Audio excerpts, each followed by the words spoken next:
Martinotin. Oui. Merci pour cet échange et cette présentation. Mais à vous écouter, Monsieur le Ministre, il y a eu un moment où j'ai relu les chiffres parce qu'on aurait pu passer à côté de la caractéristique essentielle, à mon sens, de ce budget, qui est quand même une baisse par rapport à 2018 de 5,46%. Donc cela me paraît pas tout à fait neutre, mais au contraire un élément important et équivalent presque à 130 d'équivalent temps plein, excusez-moi.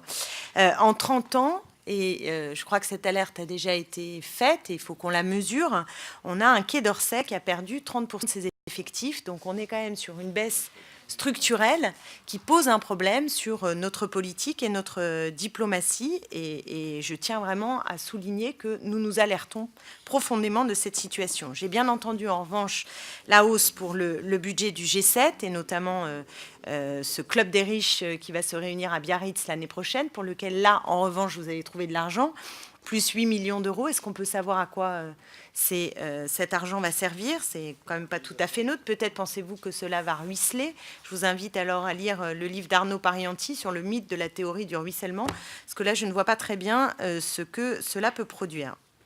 Plus sérieusement, même si c'était sérieux, je voudrais revenir sur la question de l'aide publique au développement. Parce que là encore, on a un petit problème de chiffres. Vous nous annoncez une hausse partout, un grand renfort de médias, de 130 millions d'euros, qui nous semble erroné si en tout cas on le ramène à l'inflation. Si on voit l'inflation et qu'on regarde le chiffre, la hausse n'est plus que de 84 millions. Mais le plus grave est, à mon avis, ailleurs, c'est que l'objectif affiché d'augmentation de 0,55% du PIB, qui est celui dit et redit par Emmanuel Macron sur tous les tons, d'abord, il est inférieur à un objectif que nous espérons de 0,9, mais même qui est déjà pratiqué de 0,7% du PIB par l'Allemagne ou par le Royaume-Uni. Donc on est déjà sur un objectif qui n'est pas un objectif au long cours. Et donc pour l'atteindre, d'après l'OCDE, il faudrait au moins dégager 1 milliard d'euros chaque année pour atteindre l'objectif fixé par le président de la République. Or là, ce que j'observe, c'est que cette année, c'est 84 millions, je vous l'ai dit, mais même acceptons les 130 millions, en tout cas, on est loin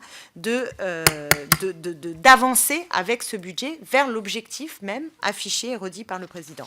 Et sur le contenu de l'aide au développement, je voudrais juste terminer par la question des prêts. On y reviendra sans doute à d'autres réunions de commission, parce qu'il faut qu'on regarde dans le détail où est affectée cette affaire-là. Parce que comme c'est essentiellement des prêts et non pas des dons, on sait bien qu'il y a un certain nombre de pays non solvables, notamment en Afrique, qui ne peuvent pas bénéficier de cette aide au développement.